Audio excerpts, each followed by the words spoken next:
The War Council chamber was silent, or stood at the center of the room, his 4 arms crossed over his chitinous chest. Around him, representatives from 12 different species watched the holographic display with growing fear. Red markers covered nearly half the galactic map. "We have lost another 3 colonies," Or announced. His voice carried no emotion, but his antennae drooped with exhaustion. The void swarm consumed them in less than 2 days, 15 billion souls. A ripple of despair moved through the council chamber. Some species had representatives who wept. Others simply stared at the map with hollow eyes. The Galactic Council had stood for 10,000 years. Now, after only 3 months of fighting the swarm, they were losing. Ambassador stepped forward from the human delegation section. She was small compared to most species in the room. Her dark hair was pulled back in a simple tie. She wore the standard diplomatic uniform of Earth, plain and unadorned. "The human government offers military assistance," said clearly. The chamber filled with noise. Several species began talking at once, or raised one of his arms for silence. "Humanity has only been in space for 200 years, Or said. He tried to keep his voice respectful, but doubt colored his words. "Your species has fought no major conflicts since joining the Council. You have no experience with threats of this magnitude." Did not look offended. "That is true, we are new to space, but we are not new to war." "Your technology is generations behind ours," another council member interjected. "Your ships are slower, your weapons are weaker. What could you possibly offer?" "Personnel," replied simply. "We have soldiers, many soldiers, and we have studied your tactical reports. We believe we can help." Or considered this. The council was desperate. They had lost 40% of their territory, millions of ships, trillions of lives. What harm could accepting human help cause? "Very well," Or said finally. "We will integrate human forces into our defensive lines. You will be assigned to support positions where the risk is minimal." Bowed slightly. "Thank you, War Master, we will not disappoint you." 2 weeks later, Commander arrived at Forward Base Meridian with the first wave of human forces. The base was enormous, a floating city in space that housed the Council's military command. Walked through the corridors with his second-in-command, unnamed. "They are watching us," observed quietly. Alien soldiers lined the hallways, staring at the humans as they passed. Some looked curious, others looked dismissive. "Let them watch," said calmly. He was a tall man with an angular face and sharp eyes that missed nothing. "We will prove ourselves soon enough." Carried a data pad filled with research. She had spent the journey studying everything the Council knew about the Void Swarm. The information troubled her deeply. "There is something strange in the historical records," she said as they walked. "The swarm has existed for at least 50,000 years. They have consumed hundreds of civilizations, but there is one region of space they avoid completely." Glanced at her. "Show me." Pulled up a star chart on her pad. A section of space near the galactic rim was marked in yellow. This area. The swarm attacked it once, 10,000 years ago. There was a species living there. The records are incomplete, but that species fought the swarm for 200 years before they went extinct. Since then, the swarm has never returned to that sector. "Interesting," murmured. "What species was it?" "Unknown. The Council database lists them as species 42 extinct. All their cities and technology were destroyed, but the swarm learned to avoid that entire region after the war ended." Stopped walking, his eyes narrowed. "The swarm learned to avoid a dead species." "Yes," confirmed. "It makes no strategic sense, unless—" "Unless they were afraid," finished. "Keep researching this. I want to know everything about Species 42.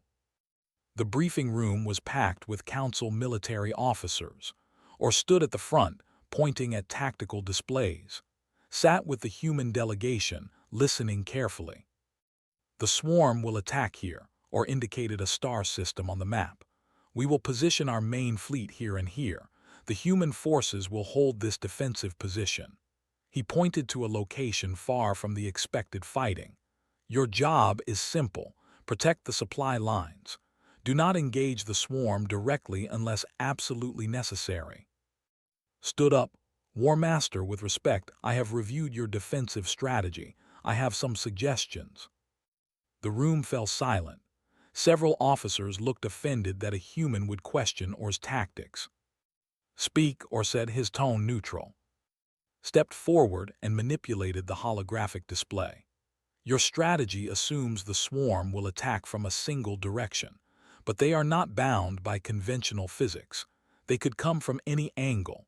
I recommend we spread our forces more evenly and prepare rapid response teams to reinforce weak points. That would leave us vulnerable, Or objected. Concentration of force is a basic principle of warfare. It is, agreed, against conventional enemies, but the swarm is not conventional. They adapt. They learn. If we are predictable, we will lose. Or studied the human commander for a long moment. Your recommendations are noted, but we will proceed with the current plan. Humanity lacks experience in void combat. Trust our judgment. Sat down without argument, but saw the expression on his face. She knew that look, was already planning for failure. That night continued her research in the human quarters. The database on Species 42 was frustratingly incomplete. Most records had been corrupted or destroyed over 10,000 years, but she found something buried deep in the archives. A genetic sample. Her hands trembled as she ran the analysis. The computer worked for several minutes before displaying results, stared at the screen in shock. Species 42 was human. Or rather, they had been descendants of humans. 10,000 years ago, before Earth had joined the Galactic Council, before humanity had faster-than-light travel, a generation ship had left Earth's solar system. That ship had been lost. Everyone assumed it had been destroyed. But it had not been destroyed. It had crashed on a habitable world in that distant sector. The survivors had built a civilization, and when the void swarm found them, they had fought for 200 years. 200 years of desperate, brutal warfare. The records showed that Species 42 had no advanced technology, no energy shields, no plasma weapons. They had fought with primitive projectile weapons and nuclear devices. They had used chemical warfare, biological weapons, tactics that the modern Galactic Council considered too barbaric to employ. And they had hurt the swarm badly enough that it remembered, badly enough that it still avoided that region of space. Ran to find. She found him in the training halls, watching human soldiers practice combat drills. The soldiers moved with frightening efficiency. They trained for scenarios that seemed paranoid to Council observers. What if your ship was boarded? What if you were surrounded? What if you had no ammunition left? Or was also in the training hall, observing from a distance. Saw him watching the humans with an expression she could not quite read. Confusion, perhaps, or the first stirrings of unease. Said urgently, I need to show you something. They went to a private room, explained everything she had discovered, listened without interruption. When she finished, he was quiet for a long time. So the swarm has fought humans before, he finally said, and it learned to fear us. Yes, confirmed. But those humans had nothing. No advanced technology, no fleet, just determination and violence. They were our ancestors, barely off their home world, and they fought for 2 centuries before extinction. Smiled, but there was no humor in it. Then we will do better. We have technology now. We have ships and weapons, but we still have what they had. What is that? Asked. The refusal to surrender, said quietly. The Council species do not understand this yet. They fight to survive. We fight to win. There is a difference. 3 days later, the swarm arrived, and its predictions proved terrifyingly accurate. The void swarm did not attack from one direction. They came from everywhere at once. Or watched his carefully planned defense collapse in the first 10 minutes. The swarm ships materialized from dimensions that Council sensors could not track. They appeared behind the fleet, above it, below it. The concentrated forces that were supposed to be the Council's strength became a liability. Ships collided trying to reposition. Weapons could not fire without hitting friendly vessels. All units break formation, or commanded, scatter and engage independently. But it was too late. The swarm ships tore through the clustered Council fleet like knives through flesh, or felt each loss as if it were a physical blow. Hundreds of ships, thousands of lives, gone in minutes. "War Master," an officer shouted. "The swarm has broken through the defensive line. They are heading for the supply depot where the human forces are stationed." Or felt a pang of guilt. He had placed the humans there because it was supposed to be safe. Now they would die because of his mistake. "Order the humans to retreat immediately," or commanded. "Tell them to fall back to—" "War Master," the communications officer interrupted. "The humans are not retreating, they are advancing." Or pulled up the tactical display. He could not believe what he was seeing. The human ships were moving toward the swarm breach, not away from it, toward it. "They are going to be slaughtered," someone whispered. Captain stood on the bridge of the human destroyer. Alarms blared. Red lights flashed across every console. He could see the swarm ships approaching. They were organic-looking things, all teeth and claws and writhing appendages. They looked like nightmares given form. "All batteries prepare to fire," ordered calmly. "Marines stand by for boarding actions." His crew moved with practiced efficiency. No panic, no hesitation. They had trained for this scenario 1,000 times. Every human had. "Sir, the swarm is closing fast," his tactical officer reported. "Impact in 30 seconds. "Good," replied. "Let them get close. I want to see their faces when we hit them." The swarm ships crashed into the human formation. Council observers expected the human line to break immediately. Instead, something else happened. The humans opened fire at point-blank range. Council weapons were designed to be precise, efficient. They targeted specific systems on enemy ships, seeking to disable rather than destroy. It was the civilized way to wage war. Human weapons were not civilized. Kinetic rounds tore through swarm ships with brutal efficiency. Nuclear-tipped missiles detonated in clusters, vaporizing multiple targets at once. Energy weapons heated swarm hulls until they exploded from internal pressure. The humans did not try to disable. They obliterated. And when swarm creatures boarded human ships, they found something waiting for them. Sora crouched in the corridor with her medical kit and her rifle. She was a combat medic, responsible for keeping soldiers alive. But in the human military, medics also knew how to kill.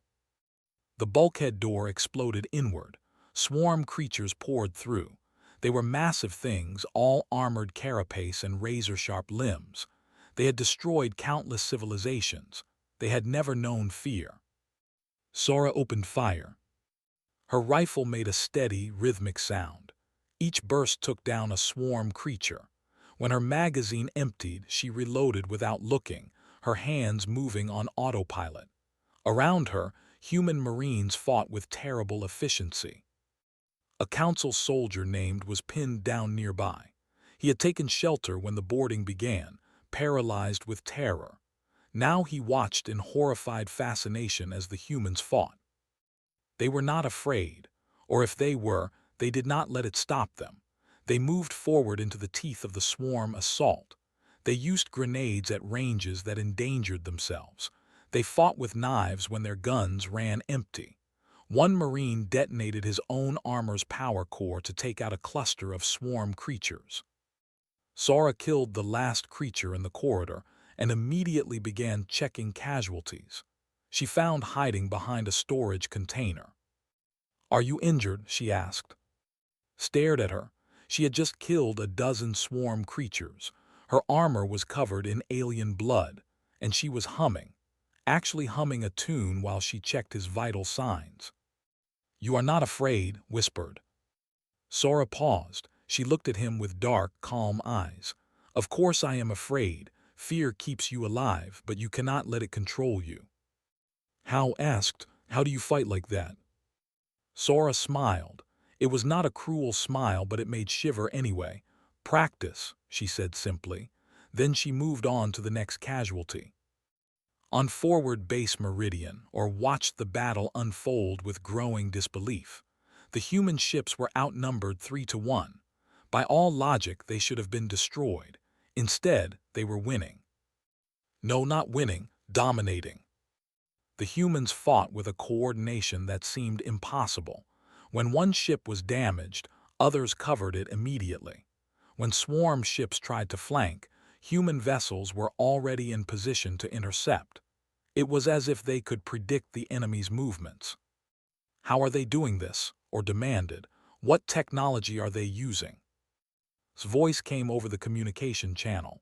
No special technology, War Master, just experience. Experience, or could not keep the frustration from his voice. You said yourself that humanity has not fought a major war in generations. We have not fought aliens, corrected, but we have fought each other for thousands of years.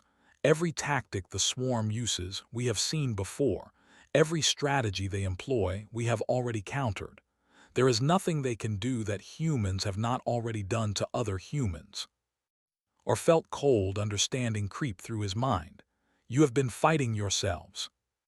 Since before recorded history, confirmed. War is in our nature, War Master.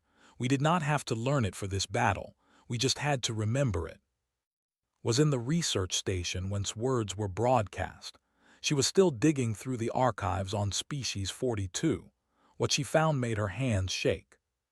The extinct human colony had not just fought the swarm. They had documented everything. Battle tactics, weapons development, psychological warfare techniques, and buried in the data was something that made feel sick.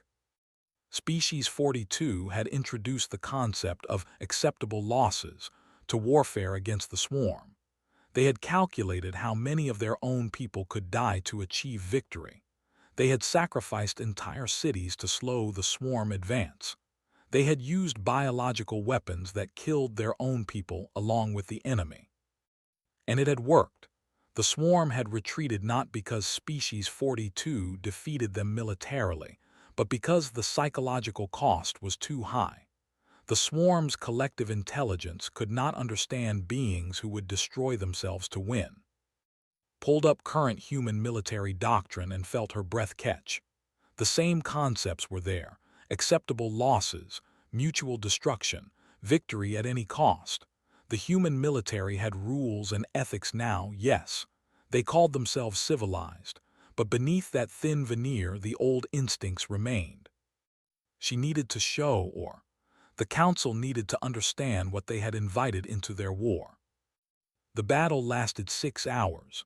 When it was over, the swarm had been pushed back. For the first time in 3 months, the council had won a significant victory. Or called a meeting with the human commanders, and Sora stood before him in the briefing room. They looked tired but composed, or studied them carefully. Your forces lost 30% casualties, or said. It was not an accusation, but the number horrified him. Council forces typically retreated if they lost more than 5% of their strength. Yes, agreed, within acceptable parameters. Acceptable, or felt his antennae quiver with disbelief. You lost 3 of every 10 soldiers. And we held the line, added. The mission was accomplished. Or looked at Sora. You fought on the front lines, you watched your comrades die. How can you accept this? Sora met his gaze without flinching. Because if we had retreated, everyone would have died. 30% casualties are better than 100%. That is simple mathematics. It is not mathematics, or his voice rose despite himself. These were living beings, individuals with families and dreams and they knew the risks, interrupted quietly. Every human soldier understands that they might die. We accept this before we ever put on the uniform. It is the price of service. or slumped into his seat. He felt exhausted. I do not understand your species. No, agreed. You do not yet. Entered the briefing room carrying her data pad. War Master, I need to show you something. I have completed my research on Species 42.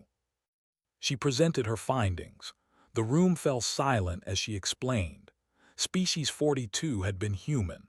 They had fought the swarm for 2 centuries with primitive technology and ruthless determination. They had lost, but they had hurt the swarm badly enough to create lasting trauma. When finished or looked at with new eyes, you knew about this. I suspected, admitted, confirmed it, but it does not change anything. We are here to help you win this war. At what cost? Or asked. Your species seems willing to pay any price for victory. Considered the question carefully. We fight to survive, War Master, we always have. Every species on Earth that competed with humanity is extinct. We did not mean to destroy them all, but we could not stop. Survival is not rational, it is instinct. Or stood slowly. He walked to the window overlooking the repair bays where human and council ships were docked side by side. I asked you what you are. You said you are persistence predators. Yes, confirmed. But there is more, is there not? Or turn back to face them. You are predators that learn to hunt the most dangerous prey in existence. What prey is that? Sora asked. Or's 4 arms hung at his sides.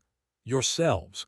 You have spent hunting each other, perfecting the art of killing your own kind, and now you bring those skills to fight for us. Nodded slowly. Now you begin to understand. Or looked at each human in turn. I am grateful for your help, but I am also terrified of what you represent. Good, said softly. Fear means you are paying attention, and War Master, the swarm is learning to fear us too. The joint operations continued for 3 more weeks. The Council forces won every major engagement. The swarm was being pushed back sector by sector. For the first time since the war began, there was hope. But Or noticed something troubling. His own soldiers were changing. The Council troops who fought alongside humans were becoming different. They took more risks. They pursued retreating enemies instead of letting them go. They talked about acceptable losses and strategic sacrifices. They were learning to fight like humans. And it frightened him. Doctor sat in her office aboard the medical ship Soul. She was a psychologist, assigned to monitor the mental health of human soldiers. But lately, Council officers had been coming to see her too. They wanted to understand how humans thought. Today, her visitor was on. He was an empath from a species that could sense emotions. His people had evolved to resolve conflicts peacefully through shared feelings. War was alien to them, but the Council had conscripted them anyway. Hopping their abilities would help predict enemy movements. On looked exhausted. His translucent skin was pale, and his hands trembled as he sat down. I cannot do this anymore, he whispered. I need to be transferred away from the human forces. Leaned forward with concern. What happened? I connected with one of your soldiers during the last battle, On explained. His voice shook. I wanted to understand how humans stay calm under fire, so I reached out with my empathic sense. And what did you feel? On looked up with haunted eyes. Everything. I felt everything. Thousands of years of war. Millions of deaths, empires rising and falling, all of it encoded in his genetic memory. Humans do not just remember war through history books, you carry it in your very DNA. Nodded slowly. Yes, trauma passes through generations in many species, but humans have been at war so long that violence has become part of our inheritance. It is not just memory, On said desperately. It is instinct. When that soldier fought, he was not thinking. He was acting on patterns carved into his species over, pattern recognition, threat assessment, pack loyalty, dehumanization of enemies, all of it automatic, unconscious. That is how we survived, said gently. Earth was not a kind world. Everything on our planet was trying to kill us. We had to learn to kill first. On stood abruptly. Your people frighten me, Doctor. You seem so normal, so kind. But underneath, you are all predators wearing masks of civilization. Did not argue. Yes, she agreed. We are, but we choose to wear those masks. That is what makes us different from the animals we evolved from. We know what we are and we choose to be better. But when the masks come off, untrailed off. When the masks come off, we become what we need to be to survive, finished. I am sorry that frightens you. It frightens us too sometimes. In the engineering bay, was explaining human weapon modifications to a group of council technicians. He was a cheerful man with a ready smile and an enthusiasm for his work that was almost childlike. The council engineers had come to like him. Until today. So this is a standard council plasma rifle, said, holding up the weapon. It is very efficient, clean. It superheats the target's cellular structure and causes immediate death. Very humane. The council engineers nodded. They had designed those weapons themselves. But it has limitations, continued. The plasma dissipates quickly in atmosphere, the energy requirements are high, and it only kills one target at a time. He set the rifle down and picked up another weapon. This is a human modification. The new rifle looked similar, but there were strange additions. Tanks of compressed gas, chemical reservoirs, a secondary barrel. This version uses the plasma to ignite a chemical compound, explained. The plasma creates a cloud of burning gas that can kill multiple targets. It also causes severe pain before death, which creates psychological effects on nearby enemies. And look here. He pointed to the secondary barrel. This fires solid projectiles that fragment inside the target's body, very effective against armored opponents. One of the council engineers looked sick. But the pain, the suffering, why make them suffer? Smile faded. Because fear is a weapon. An enemy who is afraid makes mistakes. An enemy who watches their comrades die in agony sometimes surrenders. It is not about cruelty. It is about efficiency. You call that efficient? Another engineer protested. That is barbaric. Set the weapon down carefully. Yes, he agreed. It is barbaric. So is war. You cannot fight barbarism with civilization and expect to win. The swarm does not care about your ethics. They only understand force and fear. We abandoned these methods generations ago, an engineer argued. We evolved past such brutality. You evolved past it because you had no enemies, said quietly. You lived in peace for so long that you forgot what war really is. Humans never forgot. We have been killing each other since we learned to pick up rocks. We know every method, every tactic, every way one being can hurt another. And yes, it is horrible, but it keeps us alive. The meeting ended in uncomfortable silence. The council engineers left without taking any of its modifications, but knew they would be back. Eventually, they would all come back, because the swarm was teaching them the same lesson humanity had learned long ago. Nice things do not survive in a cruel universe. Or had started reviewing human historical records. He did not sleep well anymore. Every night he read about another human conflict, another war, another genocide. The sheer scope of human violence was incomprehensible. World War I, 20 million dead. World War II, 70 million dead, and those were just the big ones. Hundreds of smaller conflicts. Thousands of years of constant warfare.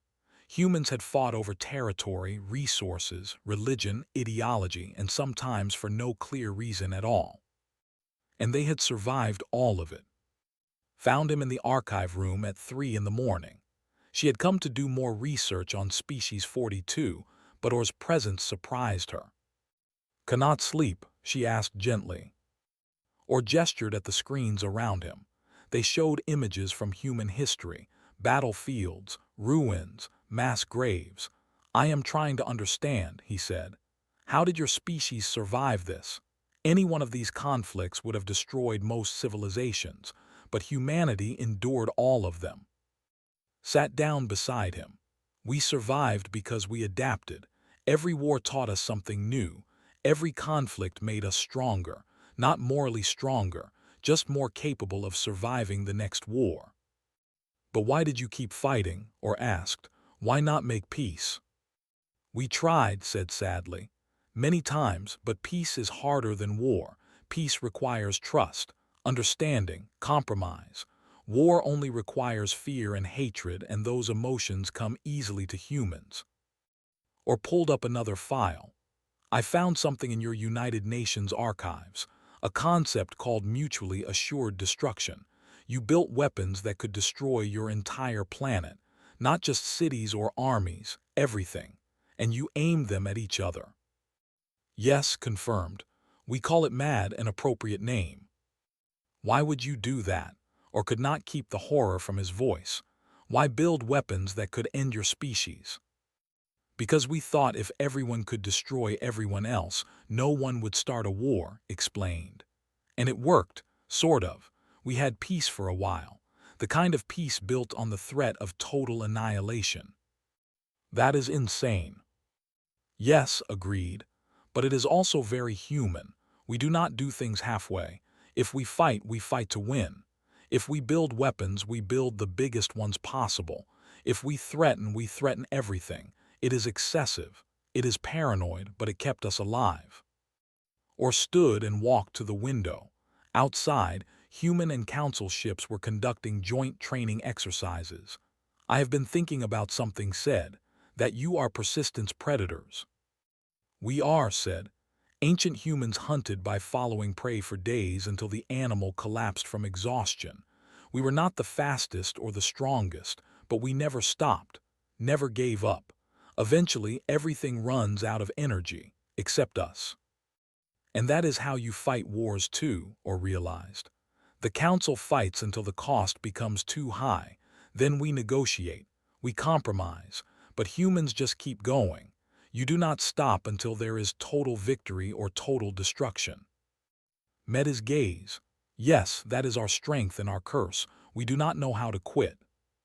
A priority message interrupted their conversation, or accepted it, and's face appeared on the screen. War Master, we have intercepted swarm communications, reported. You need to see this. Minutes later, and several other commanders were in the intelligence center. The captured swarm transmission was playing on a loop. It was not speech, exactly. The swarm communicated through chemical signals and electromagnetic pulses, but the translation AI had decoded the meaning. Avoid the ape descendants. Withdraw from sectors containing their vessels. Prioritize retreat over engagement. The room was silent. They are running from us, said. There was no triumph in his voice, just a flat statement of fact. The swarm has never retreated before, a council intelligence officer said in disbelief. They have fought for 50,000 years. They have conquered hundreds of species, and they are running from humanity. They remember, said quietly. Everyone turned to look at her. Species 42, the extinct human colony. The swarm fought them 10,000 years ago, and the memory is still there in their collective intelligence. They remember what it costs to fight humans. But Species 42 lost, or protested. They were wiped out. They lost, but they made the swarm pay for every meter of ground, explained. 200 years of brutal warfare. Species 42 used tactics that the swarm had never encountered. Chemical weapons, biological warfare, scorched earth strategies. They destroyed their own cities rather than let the swarm have them. They fought in ways that made no logical sense, and it broke something in the swarm's collective mind. Pulled up a new file. We have been analyzing swarm behavior patterns. Every time they encounter human forces, they show specific stress responses, increased chemical signaling, erratic movement patterns, premature withdrawals. These are not tactical decisions. This is fear. You are saying an ancient intelligence that has existed for 50,000 years is afraid of a species that has only been in space for 2 centuries, or felt his world view crumbling. Not afraid of what we are, corrected. Afraid of what we represent. The swarm survives by being the ultimate predator, but they encountered humans and they learned that even predators can become prey. That lesson is encoded in their collective memory now. When they see humans, they do not see warriors or soldiers. They see the species that refuses to die, the species that fights past the point of sanity, the species that would rather burn everything than surrender. Or looked at the transmission again. The swarm was retreating. The enemy that had threatened to consume the entire galaxy was running away from humanity. He should have felt relief. Instead, he felt a growing dread, because he finally understood what had been trying to tell him. Humanity was not just winning this war. They were teaching the swarm to fear. And anything that could fright a 50,000-year-old hive intelligence was something the rest of the galaxy needed to fear too. The message arrived on every council communication channel simultaneously. It was unprecedented. The Void Swarm had never attempted diplomatic contact in 50,000 years of recorded history. They only consumed. They only destroyed. Until now. Or stood in the Grand Chamber with the full Galactic Council assembled. Representatives from all 12 species were present, and in the center of the room, a holographic projection displayed the swarm's message. We propose cessation of hostilities, withdrawal from all council territories, permanent non-aggression treaty. The chamber erupted in chaos. Some species celebrated, others demanded conditions, but Orr was silent. He looked at the human delegation. Ambassador stood with and their faces unreadable. This is a trick, Orr said finally. The swarm does not negotiate. They do now, replied. The question is why. Admiral stepped forward. She had just arrived from the human home fleet, and she carried classified files that made Orr's antennae tremble when he read them. The swarm is negotiating because they are afraid, explained. She was an older woman with gray hair and eyes that had seen too much. And they should be, because humanity has not just been defending council space, we have been hunting them. Or felt cold. What do you mean hunting?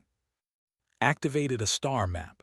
Red markers showed the locations of recent battles, but there were other markers too, blue ones, showing human fleet movements that had not been reported to the council. While we fought alongside your forces, we also sent deep reconnaissance missions into swarm territory, explained. We tracked their supply lines, we identified their breeding grounds, and we deployed weapons. What kind of weapons? A council member demanded. Engineered viruses, said calmly. Biological agents designed to target swarm physiology. We infected their breeding colonies. The virus does not kill immediately. It sterilizes. Within 3 generations, the infected populations will be unable to reproduce. The chamber fell silent. Several species looked physically ill. You used biological warfare, Orr said. It was not a question. You deliberately unleashed a plague on a living species. Yes, confirmed without remorse. We also deployed nanomachine swarms that contaminate their food sources, psychological warfare programs that broadcast certain frequencies into their hive mind networks, and we mined several key jump points with weapons that will detonate if any swarm ship attempts to pass through them. This is genocide, someone whispered. No, corrected. This is total war. The swarm would have done the same to us if they had the capability. They have done it to hundreds of other species. We are simply better at it than they are. Stepped forward with her data pad. There is more you should know. The psychological warfare is particularly effective. We discovered that the swarm's collective intelligence experiences something analogous to emotions. So we began broadcasting specific stimuli into their communication networks. What kind of stimuli? Or asked, though part of him did not want to know. Sounds of human children laughing, said quietly. Music from Earth. Recordings of human cities with billions of voices. We are teaching the swarm what humanity sounds like when we are at peace, and it terrifies them. Why would that terrify them? Because it shows our numbers, explained. The swarm operates on logic and mathematics. They calculate threats based on population and resources. When they hear recordings of Earth, they realize there are 10 billion humans, and we are just one planet. We have colonies across dozens of systems now. The math terrifies them. They understand that humanity is not a soldier species. We are a breeding species that learned to fight. An elderly human named approached the center of the chamber. He walked with a cane and wore the simple robes of a scholar. But Orr had learned that was humanity's foremost historian and war crimes investigator. I have been asked to provide context, said. His voice was soft but clear. You need to understand Earth's history to understand why humans fight this way. He activated a display. Images appeared. Ancient cave paintings showing humans hunting massive beasts. Archaeological sites showing evidence of early warfare. Cities built and destroyed and rebuilt again. Humanity did not conquer Earth, explained. We survived it. Our planet was a death world compared to most inhabited systems. Extreme weather, dangerous predators, limited resources, everything was trying to kill us. So we learned to kill first. More images appeared. Wars throughout human history. The weapons growing more sophisticated with each era. We did not just fight animals, continued. We fought each other. Humans are a tribal species. We form groups, us versus them, and we learned to see other tribes as threats. For thousands of years, we perfected the art of killing our own kind. The display showed mushroom clouds, cities reduced to ash, mass graves containing millions of bodies. We nearly destroyed ourselves many times, said. Nuclear war, biological plagues, environmental collapse. Each time we came back, we rebuilt, we learned, we adapted, and we became better at surviving, not better people, just better survivors. Or stared at the images. How did you not go extinct? Because extinction requires that everyone dies, replied. And there are always humans who refuse to die, who hide, who adapt, who endure. We are persistence predators on a species level. We outlast everything, including our own mistakes. A council philosopher named stood up. He had been studying human culture for weeks, trying to understand their species. I have a question for the humans. You have mythology, gods and legends. What do your gods represent? Smiled sadly. War mostly. Every human culture has gods of war. Mars, Ares, Odin, Kali. We violence because violence kept us alive. We made religions around conquest because conquest meant survival. And now, pressed, you claim to be civilized, you have laws and ethics, but underneath you are still worshipping the same gods. Yes, agreed. We still are. We call them different things now. Honor, duty, sacrifice. But we still celebrate warriors. Our entertainment glorifies combat. Our sports simulate battle. Our children play games where they pretend to kill each other. It is woven into every aspect of our culture. Sat down heavily. You are not warriors, you are a warrior species. There is a difference. What difference? Someone asked. Warriors fight wars, explained. They have lives outside of combat, but a warrior species. They are shaped by war, defined by it. Humanity did not learn to fight. They evolved to fight. It is as natural to them as breathing. Or pulled up security footage from human civilian areas. He had been studying these recordings, trying to understand humans outside of military contexts. What he saw disturbed him. Human children played games where they shot each other with toy weapons. Human entertainment was filled with violence and conflict. Human sports were competitive to the point of aggression. Even human courting rituals involved displays of dominance and strength. You raise your children to be fighters, Orr said. From birth, you teach them competition and conflict. Yes, confirmed.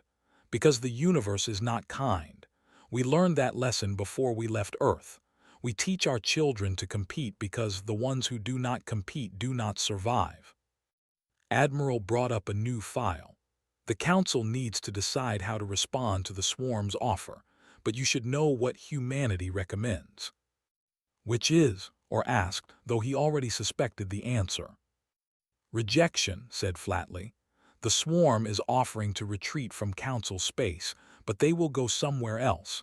They will rebuild, and in 1,000 years they will return, unless we end this now. You want to pursue them, or realized. You want to hunt them to extinction. Yes, confirmed. The swarm has consumed countless civilizations. They will continue to do so unless they are stopped permanently. This is our chance to eliminate the threat forever. That is genocide, someone protested again. The swarm is not a civilization, argued. They are a plague. They exist only to consume. They have no culture, no art, no science beyond what they need to hunt. They are locusts on a galactic scale, and you do not negotiate with locusts. You eradicate them. The council chamber erupted in argument. Some species agreed with humanity. Others were horrified by the suggestion. The debate raged for hours. Finally, or called for silence. I need to understand something. Humanity is willing to commit genocide against the swarm. You are willing to hunt them across the galaxy until they are extinct. This is the plan you are proposing. Yes, said. It is brutal, it is terrible, but it is necessary. Why, or demanded, why are you so certain this is the only way? Stepped forward.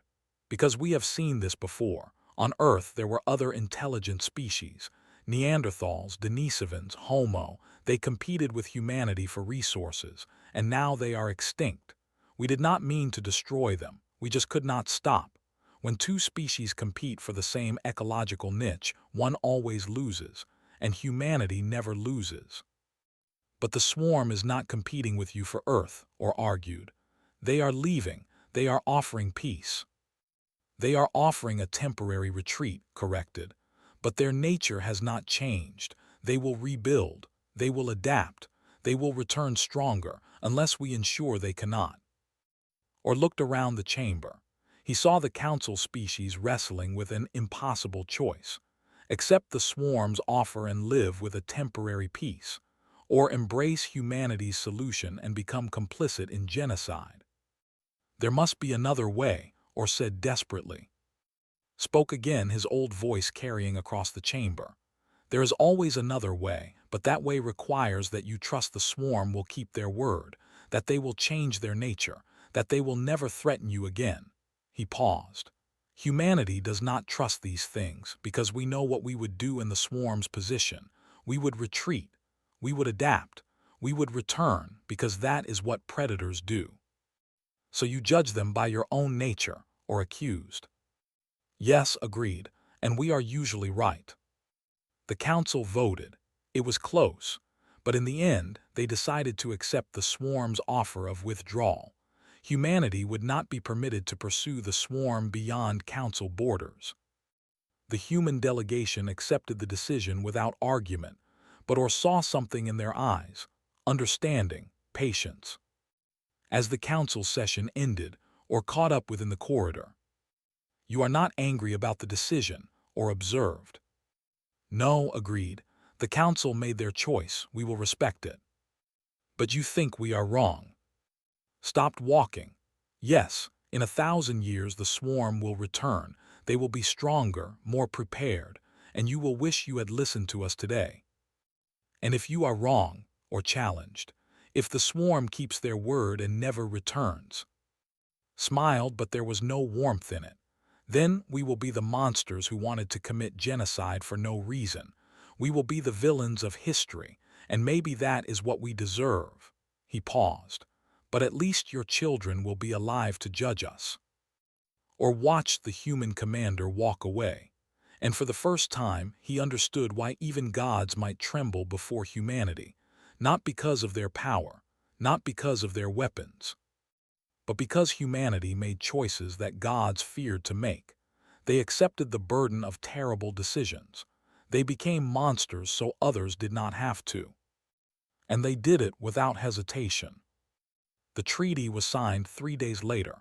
The Void Swarm agreed to withdraw from Council space completely. They would leave the galaxy within one standard year. All hostilities would cease immediately. But the swarm added one condition, one requirement that made the entire council chamber fall silent when it was read aloud. Humanity must not follow. It was unprecedented. The swarm had never acknowledged a specific species in any communication. They had consumed thousands of civilizations across 50,000 years, but only once had they singled out a species by name. 10,000 years ago, they had warned others to avoid the territory where Species 42 had died, the sector where ancient humans had fought them to extinction. Now they were doing it again. Or studied the treaty language carefully. The swarm's message was clear. They would accept any council pursuit, any military action by any species except one. If humanity crossed into swarm territory, the treaty would be void. All agreements would end. They fear you more than extinction, or said to. They would rather fight the entire council than face humanity alone. Nodded slowly. Yes, they remember. But how? Or demanded. Species 42 died 10,000 years ago. The swarm's individual organisms live for at most a few centuries. How can they remember something from so long ago? Pulled up her research files. She had spent weeks studying swarm biology and psychology. The swarm has a collective memory, like Earth's internet but biological. Every swarm creature is connected to the whole. When they die, their experiences are uploaded to the collective intelligence. Those memories persist forever. So somewhere in their hive mind, there are memories of fighting ancient humans, or realized. Not just memories, corrected. Trauma. Species 42 hurt the swarm in ways that transcended physical damage. They created psychological scars that never healed. And now that humanity has returned to space, those old wounds are reopening. Or pulled up classified files that Admiral had provided. What he read made him understand the full scope of human military strategy. While Council forces had fought defensively, humanity had been conducting deep reconnaissance missions into swarm territory. They had mapped swarm breeding grounds, supply routes, and command structures. But more than that, they had been conducting experiments. You weaponized psychology, or said, looking at. You studied the swarm's collective intelligence and found its weaknesses. Yes, confirmed. We discovered that the swarm experiences something analogous to emotions, not like individual feelings, more like computational stress when confronted with patterns they cannot predict, so we gave them patterns. She displayed audio files, the sounds of human cities, billions of voices speaking different languages, music from 1,000 cultures, children laughing, machines working, the ambient noise of 10 billion humans going about their daily lives. We broadcast this into their communication networks, explained. We wanted them to understand Earth's population, to comprehend that humanity is not a military species. We are a civilian species that learned to fight. For every human soldier, there are 1,000 civilians, and all of them will become soldiers if necessary. You showed them your numbers, or whispered. More than that, added. We showed them our potential.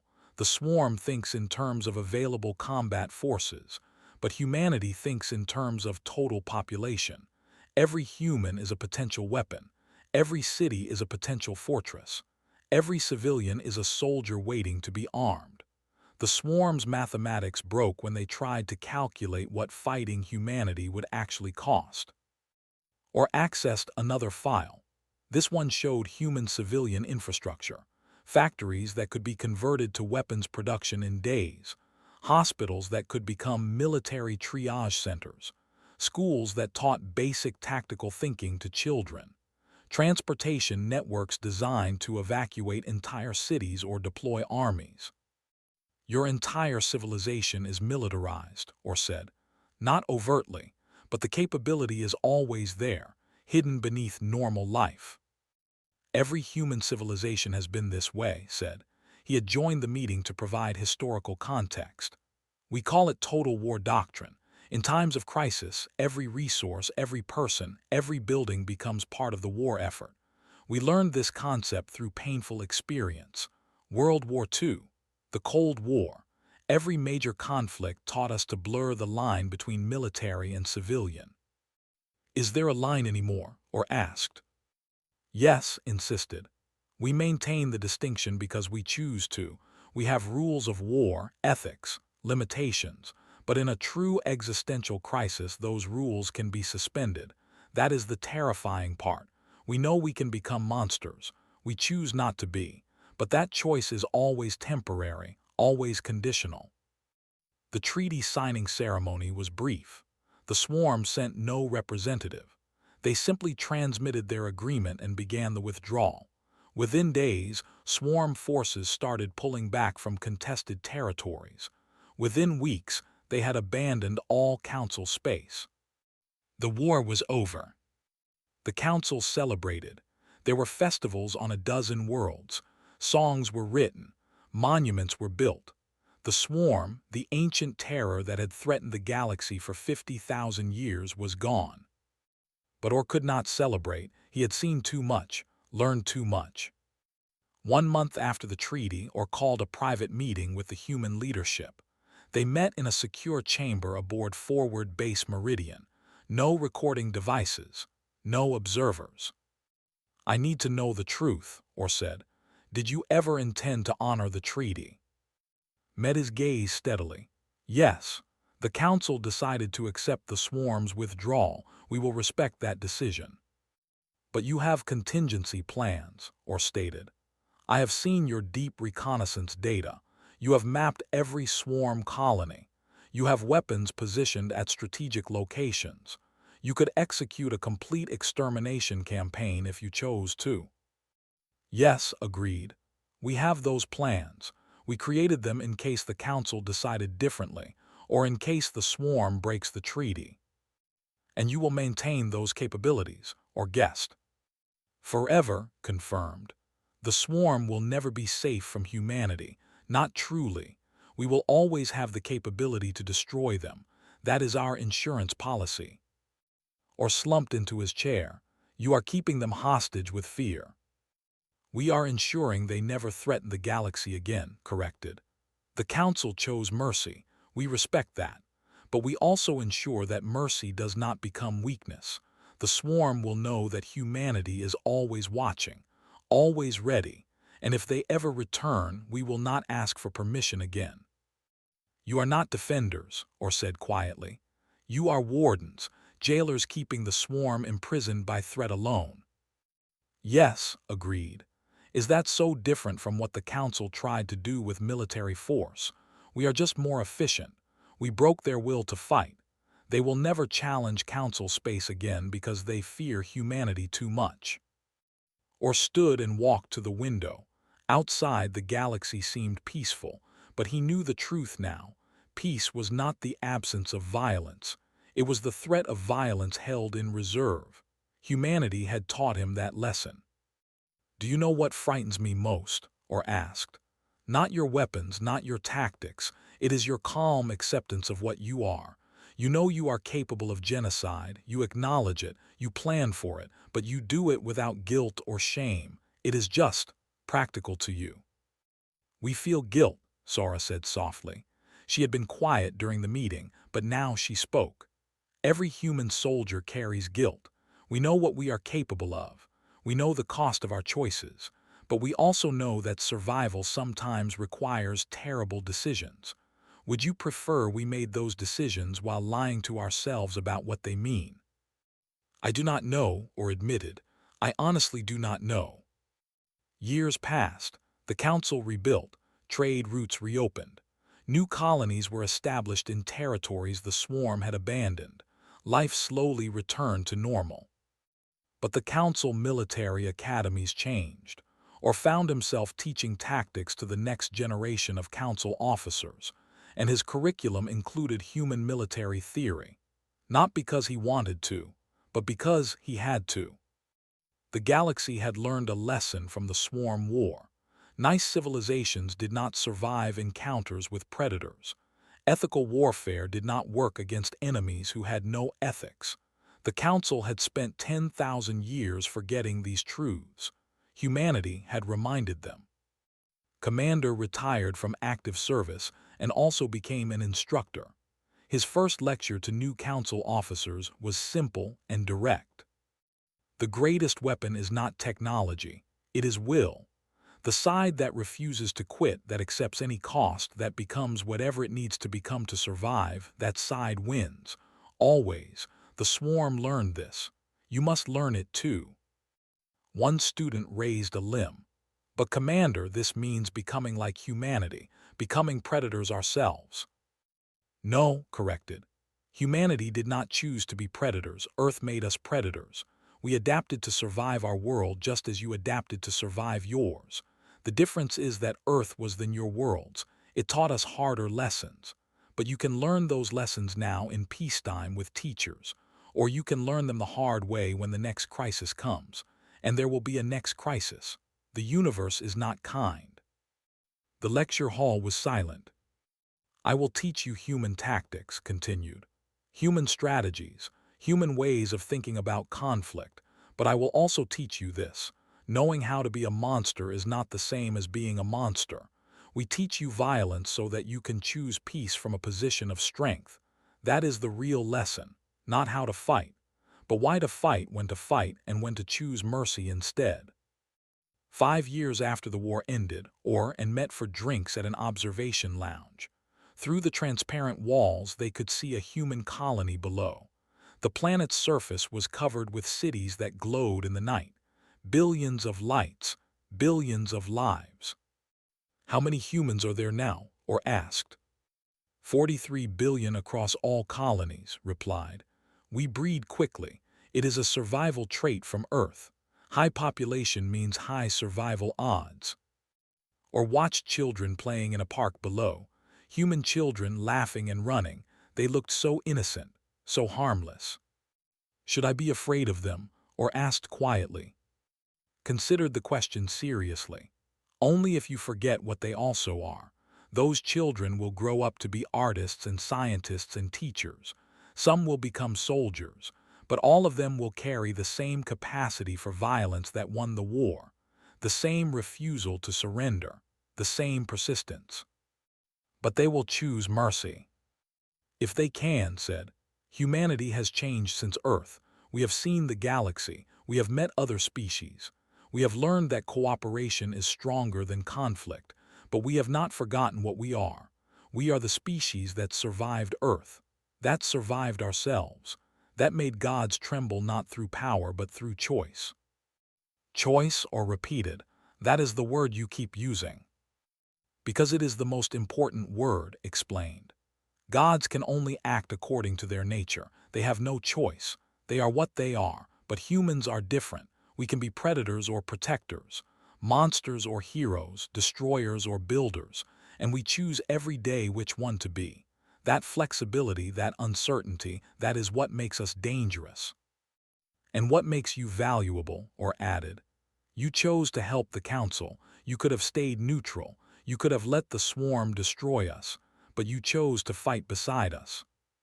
Yes, agreed. We chose, and that choice matters. Far across the galaxy, in the darkness beyond the galactic rim, the void swarm fled. They would rebuild. They would survive, but they would never forget. In the deepest parts of their collective intelligence, where memories were stored and shared across trillions of individual organisms, a warning remained. A warning that had persisted for 10,000 years. A warning that had just been reinforced. The translation was imperfect. The concept did not map well to any Council language, but had finally decoded it completely. Beware the ape descendants. They befriend death itself. They fight beyond reason. They endure beyond logic. They are the only species that can look into the void and decide to fight it. We have witnessed the heat death of stars and the collapse of empires across 50,000 years, but only these creatures made us question if consciousness is worth the price of encountering them. For they teach this truth. Nothing is unkillable, not even gods, not even us, not even themselves. Or read the translation and felt a chill. This is what the swarm feared, not that you would destroy them, but that you would teach them they could be destroyed. Yes, said, every predator in the universe believes it cannot be prey. Humanity is the species that proved otherwise. We have been prey, we have been hunted, and we learn to hunt back. That lesson, that reversal, that is what breaks predators' minds. And now that lesson is spreading, or observed.